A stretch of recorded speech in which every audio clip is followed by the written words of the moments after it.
کرتے ہوئے کہتے ہیں قال رسول اللہ صلی اللہ علیہ وسلم فی قولہ تعالی، اللہ رب العزت قرآن عظیم میں ارشاد فرماتا ہے وَإِذْ أَخَذْنَا مِنَ النَّبِيِّينَ مِيثَاقَهُمْ، اللہ فرماتا ہے کہ ہم نے نبیوں سے وعدہ لیا۔ اس بات کا وعدہ لیا گیا، یہ آیت میثاق کہلاتی ہے کہ ہر نبی کو جب دنیا میں بھیجا تو اللہ نے وعدہ کیا، کہا ہے موسیٰ تجھے بھیج رہا ہوں، وعدہ کرو اگر تیرے زمانے میں میرا نبی آ جائے تو میرے نبی کی اطاعت کریں گا اور اس کی فرما برداری کریں گا اور میرے نبی کی مدد کریں گا۔ حضرت یوسف کو بھیجا گیا، جتنے انبیاء کو بھیجا گیا، ہر نبی سے اللہ نے وعدہ لیا۔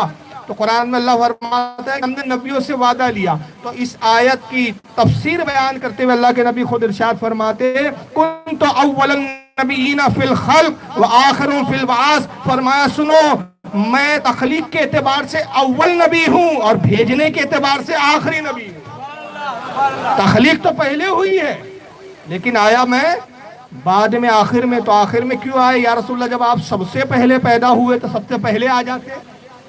حضور نے فرمایا نہیں، تم سے غلاموں جو آقا ہوتا ہے وہ سب سے بعد میں آتا ہے، غلام پہلے آتے ہیں۔ بادشاہ جب شہنشاہ جب آتا ہے تو غلام پہلے سب آ کے راستے وغیرہ صاف کر دیتے ہیں۔ آقا کے آنے کا تذکرہ ہوتا ہے تو آقا صلی اللہ علیہ وسلم جب تشریف لا رہے ہیں تو سارے انبیاء مصطفیٰ کے غلام ہیں، ہر کوئی آنے کی بشارت دے آ رہا ہے کہ مصطفیٰ آ رہے ہیں، استقبال کرنا ہے۔ مجاز بنا رہا ہے ہر نبی۔ 1400 سال سے پہلے، نبی کے آنے سے پہلے کئی سو سال، آدم سے لے کر عیسیٰ تک، ہر نبی نے میلاد النبی منانے کا پہلے قوم میں مجاز دیا کہ دیکھو مصطفیٰ آ رہے ہیں تو استقبال کرنا ہے، مصطفیٰ کی فرما برداری کرنا ہے، نبی پاک صلی اللہ علیہ وسلم کا استقبال کرنا ہے۔ تو ہر نبی نے حضور کے آنے کی بشارت دی۔ اور ظاہر سی بات ہے اس کو یوں سمجھے کہ جلسہ ہوتا ہے، جب جلسہ ہوتا ہے تو پہلے آپ کیا کرتے ہیں؟ سب سے پہلے تو آپ شامیانہ باندھتے ہیں، فرش بچھاتے ہیں، فرش کہتے ہیں سترنجی وغیرہ کو، اسٹیج لگا دیا جاتا ہے، مائک لگا دیا جاتا ہے، اور آتے سے ہی مقرر صاحب شروع ہو جاتے ہیں؟ نہیں، پہلے نعت خواں آتے ہیں، کچھ نعت و منقبت ہوتی ہے، پھر کچھ مقررین آتے ہیں، پھر خطاب کرتے ہیں۔ ہر مقرر خطاب کرتے وقت کہتا ہے کہ بھائی میں تو 10 منٹ کے لیے آیا ہوں، اصل خطاب تو فلاں صاحب کا ہونے والا ہے۔ یہی ہوتا ہے نا، نعت خواں نعت پڑھتے ہیں اور کہتے ہیں بھائی ہم تو بس 10 منٹ کے لیے 5 منٹ کے لیے آئے، اصل خطاب تو فلاں صاحب کا ہونے والا ہے۔ اور جو آخری مین خطیب ہوتا ہے وہ آخری میں آتا ہے۔ تو بلا تمثیل یہاں وہی ہے کہ جب رب نے اپنے محبوب کو خطیب اعظم کو اس دنیا میں مبعوث کرنا چاہا، زمین کے فرش کو بچھا دیا، آسمان کے سامنے کو تان دیا گیا، ستاروں کے کمکموں کو روشن کر دیا گیا، اور ہر خطیب آتا رہا اور کہتا مصطفیٰ آنے والے ہیں، مصطفیٰ آنے والے ہیں۔ اور جب وہ خطاب کریں گے اس کے خطاب کے بعد محفل ختم ہو جائیں گی، اب اس کے بعد سلام ہوگا، اور سلام کے بعد کیا ہوتا ہے؟ تبرکات بانٹے جاتے ہیں۔ مصطفیٰ آئیں گے، تم سلام پڑھنا اور تبرکات کی شکل میں تمہیں جنت کی نعمتیں تقسیم کر دی جائے گی۔ اختتام، اس کے بعد کچھ نہیں، زمانہ ختم ہو گیا، محفل برخاست ہو گئی۔ کیوں کہ اب آخری خطیب کے بعد کسی کی خطابت نہیں ہوتی۔ تو جتنے انبیاء آئے سب یہ خطیب کی حیثیت سے آئے کہ خطیب اعظم آنے والے ہیں، اور خطیب اعظم کو سننا ہے تو پہلے مجاز تو بنا لو، ذہن تو بنا لو، استقبال کے لیے تیار تو ہو جاؤ۔ اور جب خطیب اعظم آئے تو سب نے استقبال کیا کہ مصطفیٰ کی آمد مرحبا، شہنشاہ کی آمد مرحبا، دلبر کی آمد مرحبا، یاسین کی آمد مرحبا، مرحبا کے نعرے گونجتے رہے اور مصطفیٰ کی تشریف آوری ہوتی رہی۔ تو حضور فرماتے ہیں کہ میں نبی ہونے کے اعتبار سے، تخلیق کے اعتبار سے، خلق کے اعتبار سے پہلا نبی ہوں، مگر بھیجے جانے کے اعتبار سے آخر ہوں۔ جب آدم بھی نہیں تھے تب بھی میں تھا۔ اس کو کس نے لکھا ہے؟ امام ابو نعیم نے دلائل النبوت میں نقل کیا۔ امام ابن سعد نے بھی طبقات الکبریٰ میں نقل کیا۔ بہت سارے حوالے ابن جریر نے لکھا، میں کتابوں کے حوالے چھوڑا ہوں کیونکہ بیان بہت لمبا کرنا چاہ رہا ہوں۔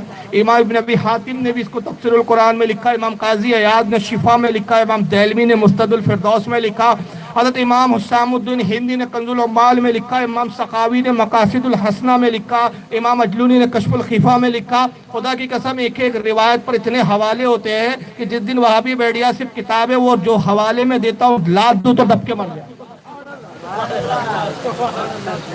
اتنی کتابوں کے حوالے۔ لیکن کیا ہوتا ہے کہ حوالے بہت زیادہ بیان کرو تو پھر بیان تھوڑا سا چھوٹا ہو جائے گا کیونکہ حوالوں میں بھی ایک وقت جائے گا۔ تو میں صرف نام سنا رہا ہوں۔ امام سیوطی نے جامع الصغیر میں لکھا، امام محمد بن یوسف الصالحی نے سبل الہدا میں لکھا، ملا علی قاری نے الاسرار المرفوعہ میں لکھا، خود ان کے گھر کے علامہ ابن کثیر نے تفسیر قرآن جو تفسیر ابن کثیر کے نام سے مشہور ہے، جلد نمبر 6 صفحہ نمبر 382 سورہ نمبر 7 کے تحت اس حدیث کو نقل کیا۔ ان کے گھر میں بھی کتابیں موجود ہیں۔ تو نبی آدم سے بھی پہلے پیدا ہوئے، یہ ملت مصطفیٰ کا پہلا مرحلہ چل رہا ہے۔ اور پھر رب تبارک و تعالیٰ نے آدم کی تخلیق کا ارادہ فرمایا، اور قرآن میں پھر اس کی تفصیلات ملتی ہے کہ رب نے فرشتوں سے کہا کہ میں زمین پر ایک خلیفہ بنانے والا ہوں، یہ میرے مصطفیٰ کے بھی خلیفہ ہوں گے، میرے بھی خلیفہ ہوں گے، حقیقی خلافت کا حقدار میرا کوئی ہے تو نبی کی ذات ہے۔ آپ سب جانتے ہیں کہ آدم کی تخلیق مٹی سے ہوئی، آدم کی تخلیق میں پانی کو بھی شامل کیا گیا، آدم کی تخلیق میں آگ بھی شامل ہوئی، ہوا بھی شامل ہوئی، 4 عناصر کا مجموعہ ہے انسان۔ مٹی لائی گئی، پانی میں گوندھا گیا، آگ میں تپایا گیا، ہوا میں سکایا گیا، پتلہ آدم تیار ہو گیا۔ یہ ہے انسان کا وجود۔ اور نبی کب ہے؟ جب آدم بھی نہیں تو نبی مٹی سے وجود نہیں، مٹی کا وجود مصطفیٰ سے، آگ کا وجود مصطفیٰ سے، پانی کا وجود مصطفیٰ سے۔ نبی پاک صلی اللہ تعالی وسلم ان چیزوں کے محتاج نہیں ہے، یہ چیزیں مصطفیٰ کی محتاج ہے۔ بے شک پوری کائنات نبی کی محتاج ہے۔ لا ورب العرش، جس کو جو ملا ان سے ملا، بٹتی ہے کونین میں نعمت رسول اللہ۔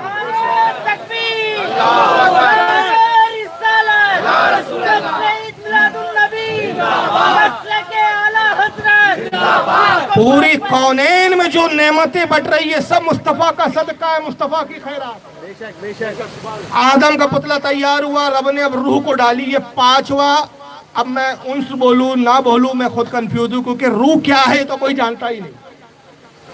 قرآن میں اللہ نے فرما دیا حبیب روح کے بارے میں پوچھتے ہیں، وہ تیرے رب کا امر ہے، حکم ہے۔ اللہ کہتا ہے داخل ہو جا، داخل ہو گئی، اللہ کہتا ہے نکل آ، نکل آتی ہے۔ کیا شے ہے روح آج تک کوئی جان نہیں سکا، کیا مادہ ہے کوئی جان نہ سکا۔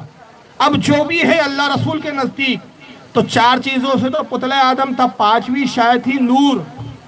جب نور کو ناک کے نتنے سے ڈالا گیا، روح گئی جسم آدم کا دورہ کیا، باہر آ گئی۔ اللہ نے پھر فرمایا روح داخل ہو جا میرے حکم سے، تو میرا امر ہے، میرا حکم ہے۔ پھر روح داخل ہوئی ناک کے نتنے سے، پھر سیر کیا، گردش کیا، پھر واپس اسی راستے سے باہر 2 بار روح گئی، واپس آ گئی۔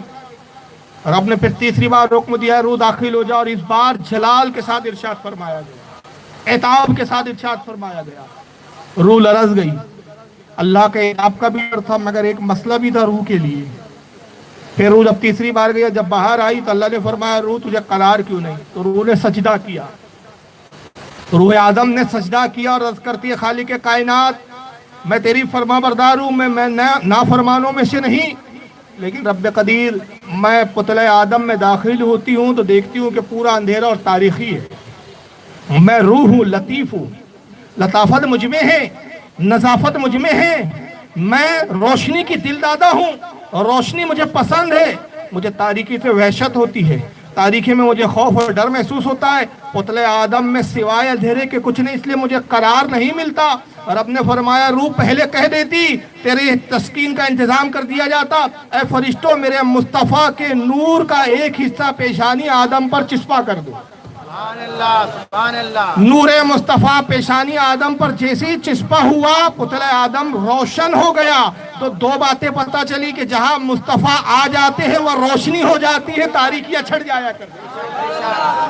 اور دوسری بات یہ پتہ چلی کہ جب تک مصطفیٰ کا نور پتلہ آدم سے منسلک نہ ہوا تو بے چینی بھی تھی، گھبراہٹ بھی تھی، روح میں بے چینی کا عالم یہ تھا کہ روح بھٹکتی تھی، نکلتی تھی بھٹک جاتی تھی، نکلتی تھی بھٹک جاتی تھی۔ مگر جیسی رسول اللہ کا نور پیشانی آدم پر چسپا ہوا، نور کو قرار آ گیا، پتہ چلا کہ جہاں مصطفیٰ ہوتے ہیں وہاں قرار ہوتا ہے۔ تو اہل سنت میں مصطفیٰ کا عشق ہے، مصطفیٰ کی ذات ہے، ہم مصطفیٰ کو حاضر بھی مانتے ہیں، ہم ناظر بھی مانتے ہیں۔ تو اہل سنت میں قرار ہے، اور قرار ہے تو ہم مصطفیٰ کا ذکر کرتے ہیں۔ اور جن جماعتوں میں مصطفیٰ کا تصور ہی نہیں، وہاں قرار نہیں، تو بے چینی کا یہ عالم ہے کہ 40 دن روحیں بھٹکتی ہے، 30 دن روحیں بھٹکتی ہے، روحیں بھٹک رہی ہے۔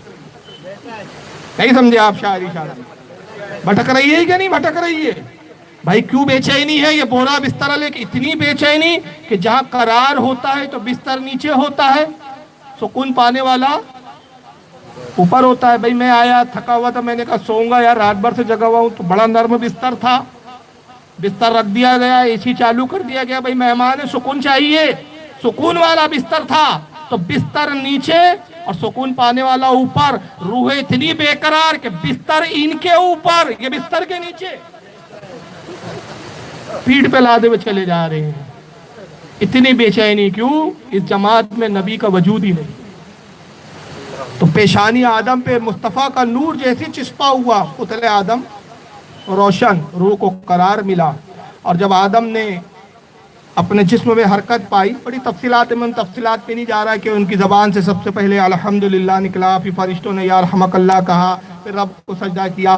غرض کے جنت میں حضرت آدم کو جو ہے پتلہ آدم تیار ہوا، جنت میں آپ کی تخلیق ہوئی۔ تو حضرت آدم نے ایک بات وہاں دیکھی کہ درخت کے پتوں پہ ایک نام تھا محمد، درخت کے پھولوں پہ دیکھا تو لکھا تھا محمد۔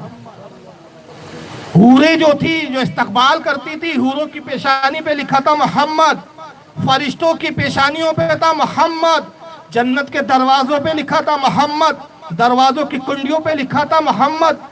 آدم جنت کی جس شے کو دیکھتے محمد، یہ محمد کی چیز جس کی ہوتی ہے اسی کا نام اس پہ کندہ ہوتا ہے۔ تو اللہ نے بتا دیا آدم جنت میں تو رہ ضرور رہا، جنت کو اپنی نہ سمجھنا، یہ مصطفیٰ کی جنت ہے، اور تو یہاں مصطفیٰ کے صدقے میں تو چیز جس کی ہوتی ہے اس کا نام ہوتا ہے۔ تو اسی لیے حالت کہتے ہیں کہ تجھ سے اور جنت سے کیا مطلب، وہاں بھی دور ہو، ہم رسول اللہ کے جنت رسول اللہ۔ تو عرض کیا خالق کائنات، یہ ہر جگہ پہ محمد۔ پھر فرشتوں کو حکم دیا اللہ نے کہ آدم کو کس نام سے مخاطب کرو گے تم؟ فرشتوں نے عرض کیا رب کائنات، اس کا نام تو آدم ہے۔ کہا نہیں، نام تو آدم ہے مگر میں آدم کی کنیت رکھتا ہوں، کنیت یہ مقابلے کا نام، اور وہ کنیت رکھی گئی ابو محمد، محمد کا باپ۔ اب یہاں ایک شبہ آئے گا، وہ آبے میں کلیئر کر دوں گا کہ بھائی باپ پہلے ہوتا ہے نا، تو پھر تو رسول سے پہلے آدم ہے، اس لیے تو ابو محمد کنیت ہے۔ لیکن آئیے راز کھلیں گا آگے بھی۔ تو فرشتے حضرت آدم کو جب مخاطب کرتے تو کہتے ابو محمد، اے محمد کے باپ۔ حضرت آدم بڑے حیران کہ بات کیا ہے، میرے علاوہ کوئی ذات یہاں نظر نہیں آتی، باقی جو نظر آتے وہ فرشتے ہیں، حوریں ہیں، لیکن مجھ جیسی مخلوق کے علاوہ اور کوئی مخلوق تو دکھ نہیں رہی ہے، یہ محمد کون ہے؟ روایت میں آتا ہے کہ حضرت آدم نے کہا یا ربی لما کنیتی ابا محمد، اے رب کائنات، اے میرے پروردگار، اے میرے رب، میری کنیت ابو محمد کس سبب سے ہے، کیا وجہ ہے؟ رب نے ارشاد فرمایا قالا یا آدم عرف راسکا، اے آدم ذرا سر تو اٹھا کر دیکھ، اب تک تو جنت کے نظاروں میں گم ہے، ذرا سر اٹھا۔ فرا نور محمد فی سرادق العرش، حضرت آدم نے سر اٹھایا تو عرش کے کناروں پر، عرش کے ساق پر ایک نور کو روشن پایا، نور کو چمکتا ہوا پایا۔ حضرت آدم نے عرض کی رب کائنات یہ کیسا نور ہے جس کی روشنی سے سارا عرش اعظم جگمگا رہا، یہ کیسا نور ہے؟ قال اللہ تعالی یا آدم ھذا نور نبی من ذریتی کا، اے آدم سنیے وہ جو نور دیکھ رہا ہے نا، اسمہ فی السماء احمد، اس کا آسمانوں میں نام احمد تجویز کیا، وفی الارض محمد، اور زمین پر اس کا نام محمد ہوگا۔ ابھی آدم زمین پر آئے نہیں ہیں اور اللہ بتا رہا ہے کہ زمین پر نام کیا ہوگا؟ محمد۔ تو جو لوگ کہتے ہیں آدم خطا کار تھے، ان کو اصلاح کرنی چاہیے کہ آدم نے خطا نہیں کی، منشاء الہی کو پورا کیا کہ آدم گندم کھاتے نہیں، زمین پہ آتے نہیں، زمین پہ آتے نہیں، تو احمد اور محمد کا یہ فرق سمجھ میں کیسے آتا اور مصطفیٰ دنیا میں تشریف کیسے لاتا؟ یہ سب مشیت میں طے تھا۔ کہا کہ زمین پر اس کا نام محمد ہوگا۔ لَوْ لَهُ مَا خَلَقْتُكَ وَلَا خَلَقْتُ السَّمَاءَ وَلَا أَرْضَ، اور کہا آدم اگر میں اس ذات کو پیدا کرنا مقصود نہ ہوتا تو نہ میں آسمان کو پیدا کرتا نہ زمین کو پیدا کرتا۔ اور اس کے بعد رب نے فرمایا کہ آدم سن، تیری کنیت جو ابو محمد ہے اس کی وجہ یہ ہے کہ ظاہر میں یہ تیرا بیٹا ہوں گا اور باطن میں تیرا باپ، اس کے وجود سے تیرا وجود ہے، اور ظاہری طور پر بشکل انسان تیری نسل میں پیدا ہوں گا، اس لیے یہ ظاہراً جو ہے تو اس کا باپ ہے، اس لیے تیری کنیت ابو محمد ہے۔ تو اللہ تعالیٰ نے جب یہ تعارف پیش کیا اپنے نبی کا، یہ تعریف بیان کی، تو حضرت آدم علیہ السلام کو اشتیاق ہوا کہ اس نور کو میں بڑے قریب سے دیکھوں۔ عرض کیا خالق کائنات، اللہ نے فرمایا آدم اپنے ناخن کی طرف دیکھ۔ آدم نے ناخن کی طرف دیکھا، نور مصطفیٰ ناخن آدم میں روشن ہوا، ایک جھلک دکھائی گئی، ایک سکھایا گیا، اور جب ناخن میں حضرت آدم نے نبی کے نور کو دیکھا، محبت دل میں جا گھسی ہوئی، اور اسی محبت کے ساتھ حضرت آدم نے اپنے انگوٹھے کے ناخنوں کو بوسہ دے کے چوم لیا اور آنکھوں سے لگائی۔ آقا فرماتے، اللہ کے رسول کی حدیث آتی ہے، امام سخاوی نے المقاصد الحسنہ میں اس روایت کو نقل کیا، سند حالانکہ ضعیف ہے، فضائل میں معتبر ہے۔ سندن یہ روایت حالانکہ ضعیف ہے، لیکن فضائل میں ضعیف روایت قابل عمل ہوتی ہے۔ امام سخاوی کہتے ہیں، نقل کرتے ہیں کہ اللہ تعالیٰ نے پھر فرمایا کہ آدم تو نے مصطفیٰ صلی اللہ تعالی وسلم کے نور کو ناخن میں دیکھا اور اس کو بوسہ دے لیا، تو آقا کہتے سنو، تمہارے باپ آدم نے وہ عمل کیا، اللہ نے تمہارے لیے بشارت رکھ دی کہ جو میرا نام سنے اور اپنے ناخنوں کو بوسہ دے کر آنکھوں پہ لگا لے، وہ کبھی مرنے تک نابینا اور اندھا کبھی نہیں ہو۔ اور پھر ایک روایت میں آتا ہے کہ ایک مرتبہ حضرت بلال اذان دے رہے تھے،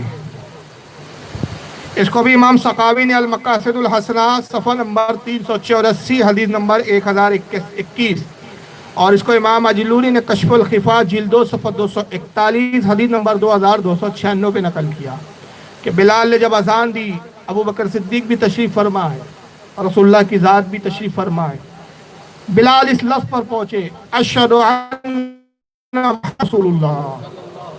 ابو بکر صدیق نے بھی اپنے انگوٹھے کو بوسہ دیا، عام آیا تو تم نے اس طرح کا عمل کیوں کیا؟ کہا یا رسول اللہ، میں نے آپ کی محبت کے طور پر، آپ کا نام آیا، ایک محبت کا ایک جذبہ آیا، میں نے اس طرح کہا۔ کہا ابو بکر سن، یہ وہ ادا ہے جو تیرے باپ آدم نے جنت میں کی تھی، اب میری امت کے لیے بشارت ہے کہ جو میرے دوست ابو بکر کے اس عمل کو دہرائے، کبھی اس کی آنکھوں کی بینائی دنیا میں نہیں جائیں گی۔ اور پھر ایک جگہ فرمایا، اس پر میری شفاعت حلال ہو گئی، قیامت میں اس کی شفاعت کروں۔ مگر ایسی حدیثیں چونکہ سند کے اعتبار سے ضعیف ہے، تو یہ اللہ سے اتنے نا امید ہے یہ لوگ، کہتے ہیں ان حدیثوں کو ہم نہیں مانتے، کیوں ضعیف ہے؟ ہم نے کہا یہ تمہارا ہے، ہمارا تو حال یہ ہے کہ اے عشق تیرے صدقے جلنے سے چھٹے سستے، جو آگ بجھا دیں گی وہ آگ لگائی ہے۔ تو عشق کے اماموں نے کیا کہا؟ امام اجلونی کشف الکفا جلد نمبر 2 صفحہ 242 حدیث نمبر 2296 لکھ کر یہ حدیث نقل کرتے اس کے تحت۔ اور پھر امام جو ہے اجلونی فرماتے ہیں کہ ملا علی قاری رحمت اللہ علیہ فرماتے کہ اگر یہ عمل حضرت صدیق اکبر سے ثابت ہے تو اس عمل کا کرنا اس بات کے لیے کافی ہے کہ یہ عمل ابو بکر نے کیا، اس کی صلات کے لیے بس اتنا ہی کافی ہے کہ یہ عمل کس کا ہے؟ ابو بکر صدیق کا ہے۔ ہمیں پھر اس کی طرف صلات علت کی طرف اتنی حاجت ہمارے لیے ہے ہی نہیں۔ بہرحال پھر جو کچھ ہوا آپ جانتے ہیں، حضرت آدم زمین پر تشریف لائے، اور جب زمین پر اللہ تعالیٰ نے اپنے نبی آدم کو مبعوث کیا تو پشت آدم میں رسول کے نور کو بھی داخل فرما دیا۔ حضرت آدم کے ساتھ نبی کا نور بھی زمین پر جلوہ گر ہوا، پشت آدم میں رسول اللہ صلی اللہ تعالی وسلم کا نور جلوہ گر رہا۔ اور جس معاملے کو لے کر آئے تھے، آپ کو پتا ہے کہ ایک درخت تھا جنت میں جس کی طرف جانے اور اس کے پھل کھانے سے منع کیا گیا تھا۔ مفسرین فرماتے ہیں کہ وہ گندم کا درخت تھا، گیہوں کا درخت، اور رب نے حکم دیا تھا قرآن میں وَلَا تَقْرَبَا هَٰذِهِ الشَّجَرَةَ فَتَكُونَ مِنَ الظَّالِمِينَ، اے آدم اس درخت کے قریب بھی نہ جانا ورنہ تم اپنے آپ پر ظلم کرنے والوں میں سے ہو جاؤ۔ لیکن حضرت آدم سے وہ جو کچھ تھا سرگرد ہوا۔ 360 سال تک یا 300 سال تک، 300 فگر پہ تو اتفاق ہے، 300 سے اوپر پہ تھوڑا سا اختلاف ہے، لیکن 3 صدیوں تک، 3 سال تک نہیں، کتنی صدی؟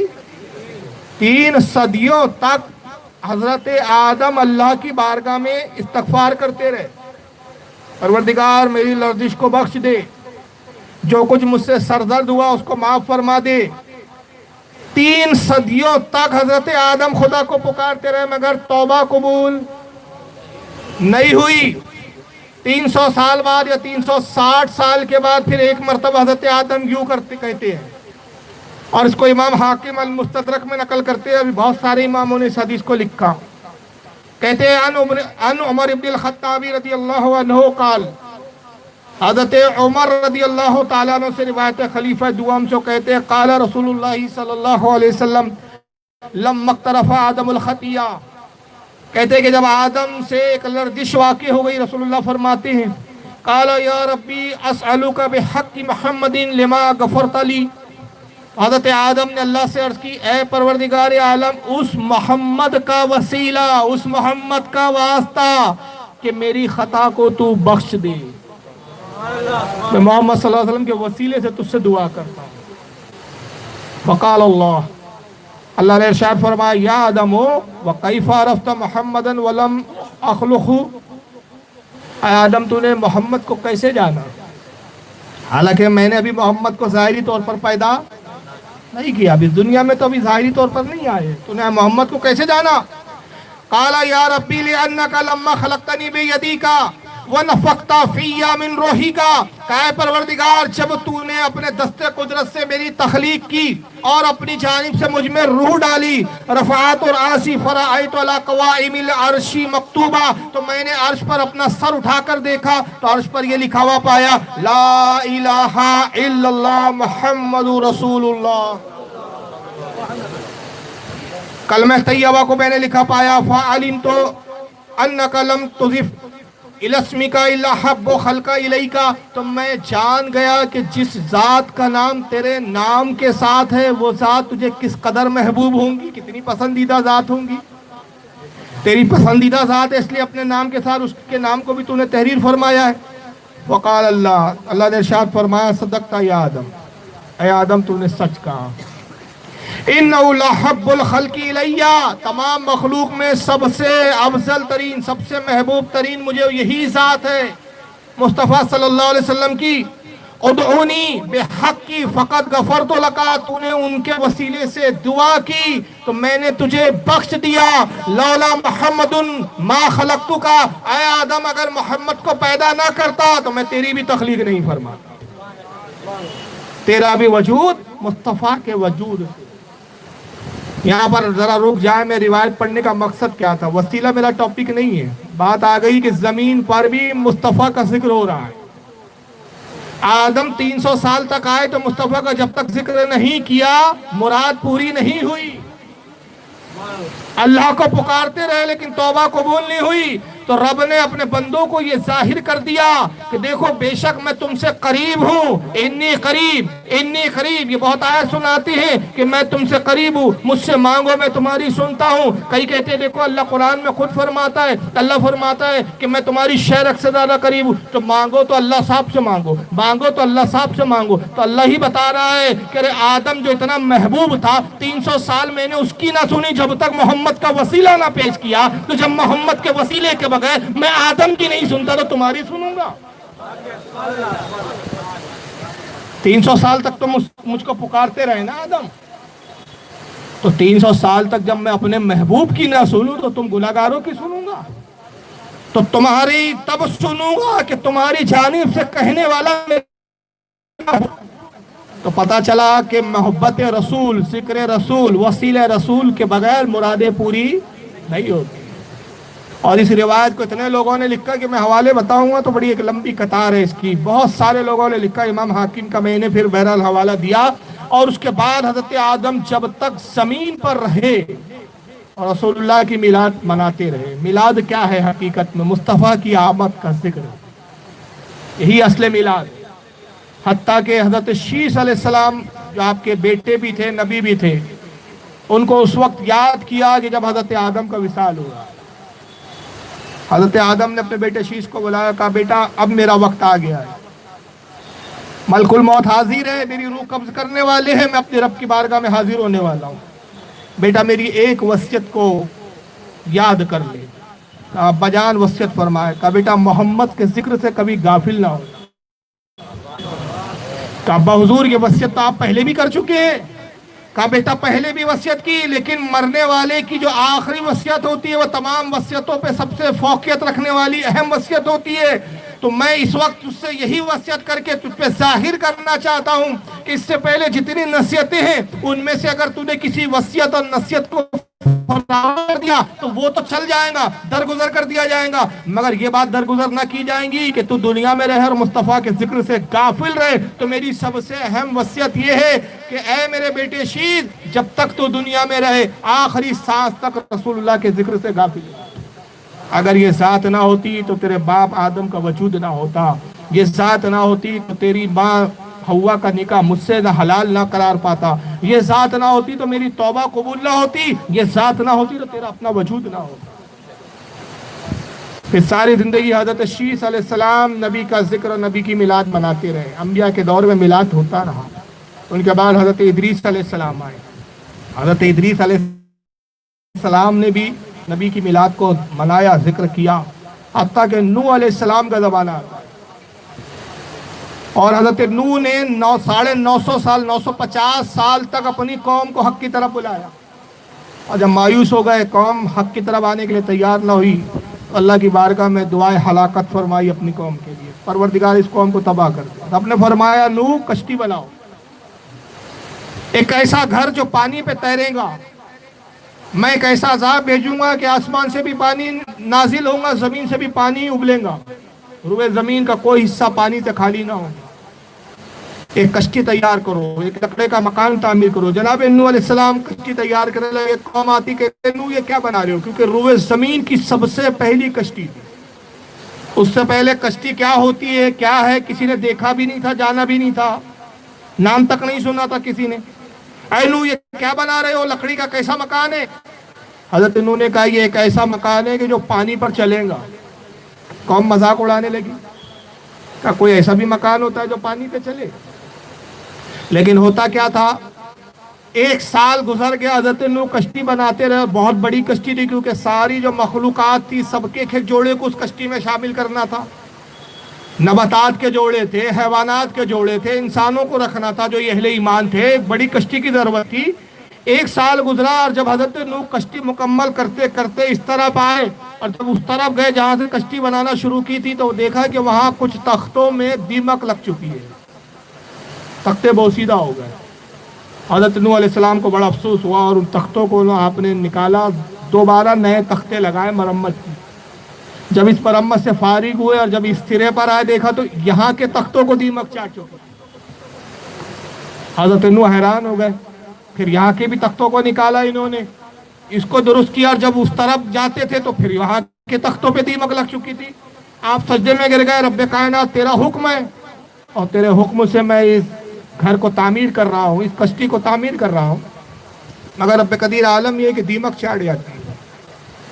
تو رب نے جبریل کو بھیجا، جاؤ جبریل ہمارے نبی نوح کی رہنمائی کرو. جبریل علیہ السلام آتے ہیں اور کہتے ہیں نوح سنو، اللہ نے چند نام مجھے تعلیم فرما اور حکم دیا کہ وہ نام میں آپ تک پہنچا دوں.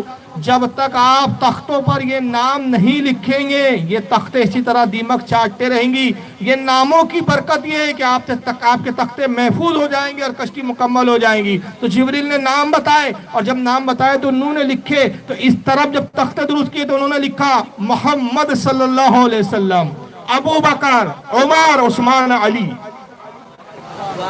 یہ ایک پنجے تنے پاک تھے.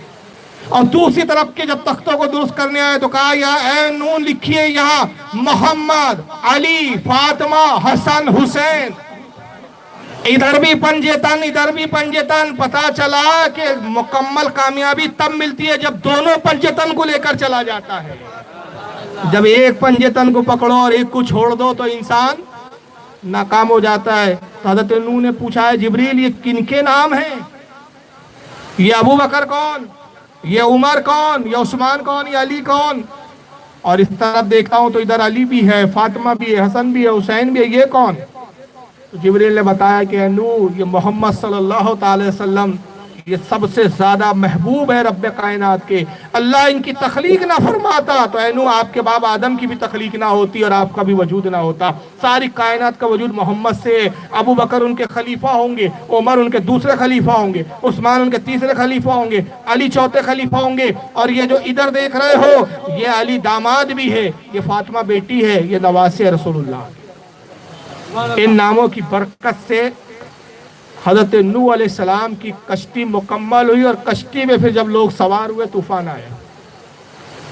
اور وہ جب تک اللہ نے چاہا طوفان رہا. 10 محرم الحرام کو بعض روایتوں میں آتا ہے کہ جودی پہاڑ پر حضرت نوح کی کشتی لگی، بعض روایتوں میں ہے.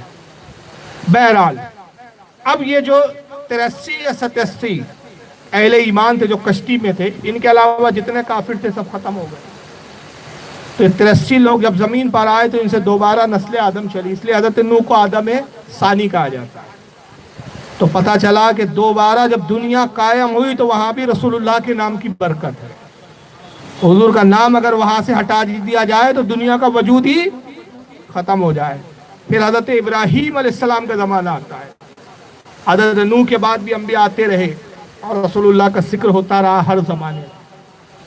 حضرت ابراہیم آئے، اور بڑی تفصیلات ہے اس کی کہ پھر اللہ کے حکم سے آپ نے اپنی بیوی حضرت ہاجرہ کو ایک چٹیل میدان میں ایک ریگستان میں ٹھہرا دیا. زمزم سے وہاں سے ظاہر ہوا، آبادی بسی، مکہ بسا. اور پھر حضرت اسماعیل جو حضرت ابراہیم کے بیٹے تھے حضرت ہاجرہ کے ساتھ شیرخوار بچے تھے، بڑے ہوئے.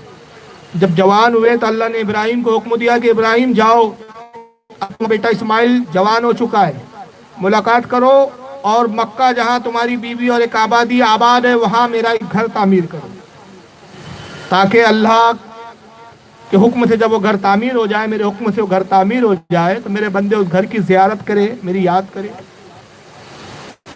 حضرت ابراہیم علیہ السلام آتے ہیں، اپنے بیٹے اسماعیل کو لیا اور خانہ کعبہ کی تعمیر شروع ہوئی. خانہ کعبہ کی جب تعمیر مکمل فرما چکے، اللہ نے حکم دیا کہ اے آدم، اے ابراہیم، جو سامنے پہاڑ نظر آ رہا ہے جبل ابو قبیس، اس پر کھڑے ہو جاؤ اور اعلان کرو کہ لوگوں اللہ کے گھر کی زیارت کی دیا ہو. جناب ابراہیم علیہ السلام اس پہاڑ پہ کھڑے ہوئے، پھر عرض کے رب کائنات یہاں تو دور دور تک آدمی اور انسانوں کا کوئی نام و نشان نہیں. میں آواز دوں تو کس کو آواز پہنچے گی؟ کون سننے والا ہے یہاں؟ اللہ نے فرمایا ابراہیم آواز دینا تیرا کام، جواب تیری آواز کو لوگوں تک پہنچانا میرا کام. ایک ایسی قوم آئیں گی، ایک ایسا نبی مبعوث کروں گا کہ اس کی امت پر اس گھر کی زیارت فرض قرار دوں گا. میں حج جیسا ایک رکن فرض کر دوں گا، وہ اس گھر کی زیارت کریں گے. حضرت ابراہیم نے کہا پروردگار وہ کتنا عظیم نبی ہوں گا کہ اس گھر کی زیارت تو ان کی امت پہ فرض کریں گا. اس نبی کے اوصاف بتا. اللہ تعالیٰ نے بتایا کہ ابراہیم سنو، وہ محمد ہے صلی اللہ علیہ وسلم، اور محمد وہ ہے کہ سب سے پہلے ان کے نور کی میں نے تخلیق کی، پھر انہی کے نور کے صدقے میں نے کائنات کی تخلیق کی. اگر محمد کو پیدا کرنا مقصود نہ ہوتا تو کائنات کی تخلیق نہ فرماتا. جو حسین ہوں گے، جو میرے سب سے زیادہ محبوب ہے، سب سے زیادہ پسندیدہ ہے، ان کی صفات یہ ہوں گی، ان کے اوصاف یہ ہوں گے. اللہ نے جب صفتیں اور اوصاف رسول اللہ کے بارے میں بتائی تو حضرت ابراہیم علیہ السلام کے دل میں رسول اللہ کی ایسی محبت جاگ گزری ہوئی، اپنے بیٹے اسماعیل کا ہاتھ پکڑا، خانہ کعبہ کے قریب آ کہا بیٹا آ میرے ساتھ تو بھی سجدہ کر، میں بھی سجدہ کروں، اور جو میں دعا کروں تو اس پر آمین کہنا. کعبہ کے قریب آ کر حتیم کے قریب پھر دونوں نے باپ بیٹوں نے سجدہ کیا، اور حضرت ابراہیم نے جو جملے اس وقت دعا کے طور پہ کہے قرآن نے ان الفاظوں کو بیان کیا. اور قرآن نے بیان کیا پارہ نمبر 1 سورہ بقرہ آیت 129 کہ حضرت ابراہیم نے یوں دعا کی ربنا وابعث فیہم رسولا منہم یتلو علیہم آیاتی ویعلمہم الکتاب والحکمت ویزکہم انک انت العزیز الحکیم. دونوں باپ بیٹوں نے کہا اے ہمارے رب بھیج ان میں ایک رسول انہی میں سے کہ ان پر تیری آیتیں پڑھتا ہو، آیتیں تلاوت کرتا ہو، انہیں کتاب کا علم اور حکمت کا علم سکھاتا ہو، اور انہیں خوب صاف ستھرا فرما دے بے شک تو ہی غالب حکمت والا ہے. کیا دعا تھی کہ اللہ گویا میری نسل میں ہی اس نبی کو بھیج، اس نبی کو میری نسل میں پیدا فرما. کہ جس نبی کے اوصاف کیا ہے کہ وہ کتاب کا علم دیں گا، قرآن عظیم کا علم سکھائیں گا، حکمت کی باتیں سکھائیں گا، اور گناہوں سے برائیوں سے پاک ستھرا فرما دیں گا، اور تو اس پر قادر ہے، حکمت والا ہے، تو غالب ہے تو کہ میری دعا کو قبول کر لے۔ رب فرمائے ابراہیم تو نے ہمارے گھر کی تعمیر کی، اس کا صلہ یہ ہے کہ تیرے بیٹے اسماعیل کی نسل میں اس نبی کو مبعوث کروں، تیری دعا ہم نے قبول کر لی۔ اور نور مصطفیٰ جو حضرت آدم سے شیش میں منتقل ہوا تھا، شیش علیہ السلام سے منتقل ہو کر حضرت نوح کی پشت میں آیا تھا، نوح سے منتقل ہوتے ہوئے حضرت ابراہیم، اور حضرت ابراہیم سے منتقل ہو کر پھر حضرت اسماعیل کی پشت میں داخل ہوا۔ پشت اسماعیل میں نور محمد صلی اللہ تعالی علیہ وسلم آیا، اور جب رسول اللہ مبعوث ہوئے، حضرت اسماعیل علیہ السلام اور رسول کے درمیان میں بنی اسماعیل میں کوئی نبی نہیں ہے۔ دو قومیں وہاں سے نکلی حضرت ابراہیم سے، ایک بنی اسرائیل اور ایک بنی اسماعیل۔ بنی اسرائیل وہ قوم ہے جو آپ کے بیٹے حضرت اسحاق سے نکلی، تو حضرت اسحاق سے جو نسل جاری ہوئی وہ بنی اسرائیل کہلائے، اس میں تمام انبیاء عیسیٰ تک آتے رہے، مگر جو حضرت اسماعیل علیہ السلام تھے حضرت ابراہیم کے بڑے بیٹے، ان میں پھر رسول اللہ تک درمیان میں کسی نبی کو نہیں بھیجا گیا، لیکن نور منتقل ہوتا رہا، اور یہاں تک کہ جب رسول اللہ بنی اسماعیل میں مبعوث ہوئے تو اللہ نے اس طرح اس کا ذکر فرمایا۔ چنانچہ آپ دیکھیں قرآن عظیم پارہ نمبر 4 سورہ آل عمران آیت نمبر 164، اور وہی لفظ یہاں پر بھی آتے ہیں جو دعا ابراہیم میں بیان کیے گئے کہ وہ کتاب کا علم دے۔ المؤمنین اذ بعث فیہم رسولا من انفسہم یتلو علیہم آیاتہ ویزکیہم ویعلمہم الکتاب والحکمہ۔ اللہ فرماتا ہے اللہ نے مومنوں پر، بے شک اللہ نے مومنوں پر احسان کیا کہ انہی میں سے ایک رسول بھیج دیا۔ انہوں نے کہا تھا انہی نسل میں بھیج، اللہ نے فرمایا انہی میں بھیجا ہم نے ایک رسول کو، اور یہ جو رسول بھیج رہے ہیں یہ کیا کر رہے ہیں؟ ہم احسان فرما رہے ہیں تم پر، ہمارے نبی کا بھیجنا تم پر احسان ہے۔ یہ نہیں ہے کہ مصطفیٰ ہے تو تم مصطفیٰ پہ احسان کر رہے ہو، مصطفیٰ کا آنا تم پر احسان ہے، ہم نے اپنے نبی کو تم پر بھیجا تو ایک احسان کیا، اور ایسے رسول کو بھیجا کہ جو تم پر اللہ کی آیتیں پڑھتا ہے، انہیں پاک کرتا ہے، حکمت اور کتاب کا علم سکھاتا ہے۔ وَإِن كَانُوا مِن قَبْلُ لَفِي ضَلَالٍ مُبِينٍ، حالانکہ وہ اس سے پہلے ضرور گمراہی میں تھے، کھلی گمراہی میں تھے، تو گمراہوں میں ہم نے بھیج کر ہدایت کے لیے نبی کو مبعوث کیا تاکہ تمہیں پاک و ستھرا فرما دے۔ اور یہی وجہ ہے کہ اللہ کے رسول خود ارشاد فرماتے، قرآن کی اس آیت کی طرف اشارہ کرتے ہوئے اور حضرت ابراہیم کی دعا کی طرف اشارہ کرتے ہوئے رسول اللہ خود فرماتے، وَنَبِي أُمَامَةَ قَالَ قُلْتُ يَا نَبِيَ اللَّهِ مَا كَانَ أَوَّلُ بَدِيعِ أَمْرِكَ۔ حضرت ابو امامہ رضی اللہ تعالیٰ عنہ سے روایت تو کہتے ہیں کہ میں نے نبی کریم صلی اللہ تعالیٰ علیہ وسلم سے عرض کیا اور کہا اللہ کے نبی آپ اپنی پیدائش کا ذکر فرمائے، آپ اپنی ولادت کا تذکرہ کریں۔ یہ ایک ہی حدیث اس بات کے لیے کافی ہے کہ میلاد النبی منانا یا مصطفیٰ کی سنت۔ یہاں صحابی کہہ رہے یا رسول اللہ ما کان اول بدیع امرک، آپ اپنی ولادت، اپنی ابتدا بتائیں، اپنی پیدائش کا شروع کا تذکرہ کریں، اپنی ولادت کا ذکر کریں۔ تو اگر ذکر ولادت مصطفیٰ بدعت ہوتا تو رسول کہتے اس کی کوئی حاجت نہیں، یہ کوئی کام کی چیز نہیں ہے، یہ جان کر کیا کروں گے کہ میری پیدائش کیسے ہوئی، میری ولادت کیسے ہوئی، ابتدا کیسے ہوئی۔ تو وہاں سے دیکھو جہاں سے مجھے اعلان نبوت کا حکم ہوا ہے، 40 سال کے بعد میں نے اعلان نبوت کیا اور بقول دوسروں کے 40 سال میں نبی بنا ہوں، وہاں سے مطلب رکھو، پہلے سے کیا لینا دینا۔ حضور نے یہ نہیں فرمایا، کہا ابو امامہ تم میری ولادت سننا چاہتا ہے تو سن، میں اپنی ولادت کا ذکر یوں کرتا ہوں، قال دعوت ابی ابراہیم و بشرا عیسیٰ، سنو میں ابراہیم کی دعا ہوں اور عیسیٰ کی بشارت ہوں۔ حضرت عیسیٰ کی کون سی بشارت ہے اس پر انشاءاللہ آگے بات آئیں گی۔ میں عیسیٰ کی بشارت ہوں اور ابراہیم علیہ السلام کی کیا ہوں؟ میں دعا ہوں، دعا کا نتیجہ ہوں جو خانہ کعبہ میں انہوں نے دعا کی تھی۔ ورات امی انہو یخرج منہا نور عداد منہ قصور شام، اور سنو میری ولادت کا ذکر ہے کہ جب میری والدہ کے شکم اتھر سے میں پیدا ہوا تو ایک نور ظاہر ہوا میری شکل میں، اور ایسی روشنی پھیلی کہ میری والدہ نے ملک شام کے محلات کو دیکھ لیا۔ قصور شام، قصور کہتے ہیں محلوں کو، وہاں کے محلوں کو دیکھ لیا، بلکہ حضرت امام جلال الدین سیوطی الخصائص الکبریٰ میں لکھتے ہیں کہ حضرت بی بی آمنہ کہتی ہے کہ جب مصطفیٰ مجھ سے تولود ہوئے، رسول اللہ تشریف لائے، ایسی روشنی پھیلی کہ میں نے سے ملک شام کے سیریا کہاں ہے اور مکہ کہاں ہے، ہزاروں میل کا فاصلہ ہے، لیکن حضرت آمنہ کی بینائی دیکھ لیے، حجابات ہٹ گئے۔ بی بی آمنہ کہتی ہے کہ میں نے صرف ملک شام کے محلوں کو نہیں دیکھا، خدا کی قسم وہاں کی بستیوں کو بھی دیکھا، اور ان بستیوں کے گھروں کے سامنے جو اونٹ بندھے ہوئے تھے، ان اونٹوں کی رسیوں کو تک میں نے دیکھ لیا۔ اندازہ لگایا رسول اللہ کی ماں نبی نہیں ہے، مگر مصطفیٰ صلی اللہ علیہ وسلم 9 ماہ ان کے شکم اطہر میں رہ گئے، تو بینائی کا یہ عالم ہو گیا کہ ہزاروں میل رات کی تاریکی میں ملک شام کے اونٹوں کی رسی دیکھ رہی ہے، تو خود مصطفیٰ صلی اللہ تعالی وسلم کیا نہ دیکھتے ہیں۔ پھر اعلیٰ حضرت کہتے اور کوئی غیب کیا، تم سے نہا ہو بلا، جب نہ خدا ہی چھپا تم پہ کرو روز۔ نبی کی نگاہ سے تو خدا نہ چھپ سکا، تو پھر یہ کیا چھپیں گے۔ بی بی آمنہ کے دیکھنے کا یہ عالم ہو گیا رسول اللہ کی ولادت کی خوشی میں۔